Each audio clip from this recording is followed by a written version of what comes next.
Lumipas ang ilang linggo matapos ang school fair. Mas lalo pang naging malapit sina Gab at Ethan. Sanay na ang mga kaklase na laging magkasama ang dalawa. Akala ko kambal na kayo. Biro ng isa nilang kaklase. Napatawa si Ethan. Masipag lang talaga tong si Gab.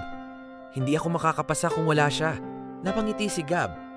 Pero sa loob-loob niya, gusto niyang sabihin na handa siyang gawin ng lahat para kay Ethan. Isang umaga, may bagong estudyanteng ipinakilala sa klase.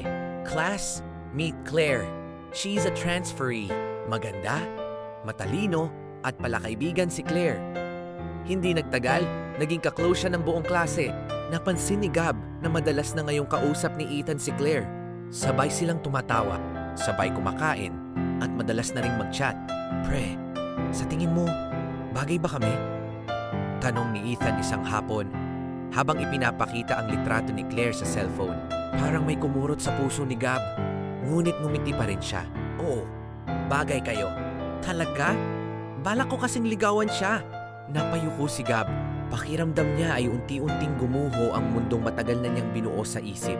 Noong gabing iyon, umulan ng malakas. Habang nakatanaw sa bintana ng kanyang dorm, mahigpit niyang niyakap ang unan. Hindi siya umiyak dahil natalo siya. Umiyak siya dahil alam niyang hindi pa man nagsisimula ang kwento ng pag-ibig niya. Tapos na agad ito. At kinabukasan, ngumiti na naman siya sa harap ni Ethan. Tulad ng dati, tulad ng isang kaibigang walang ibang hangarin. Maliban sa isang lihim na hinding-hindi niya kayang sabihin.